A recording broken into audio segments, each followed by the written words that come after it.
Hola, el día de hoy te quiero mostrar cómo me quedaron unas piezas de un Porsche. Es el ventilador.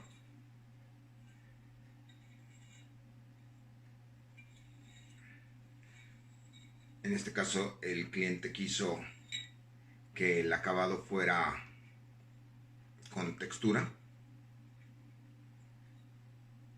Te puedes dar cuenta de cómo es el acabado. Es un color rojo satinado con textura. Todas las piezas quedan cubiertas absolutamente por todos lados. Se protege la parte donde va a entrar el eje del alternador y en esta parte donde va a entrar la polea. Y por el otro lado también tenemos el housing. Esta es la parte que lo contiene y que hace que estas dos piezas ya terminadas queden así.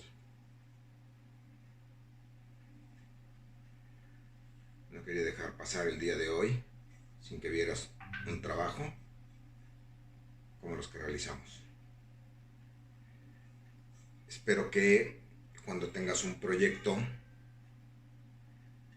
quieras restaurar tu auto o quieres que tenga una apariencia mejor que la que ya tiene, pienses en DPC.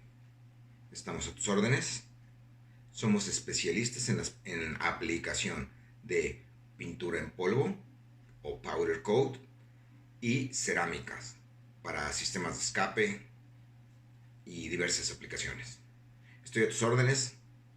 Mi nombre es Bruno Ramírez y espero verte pronto. Chao.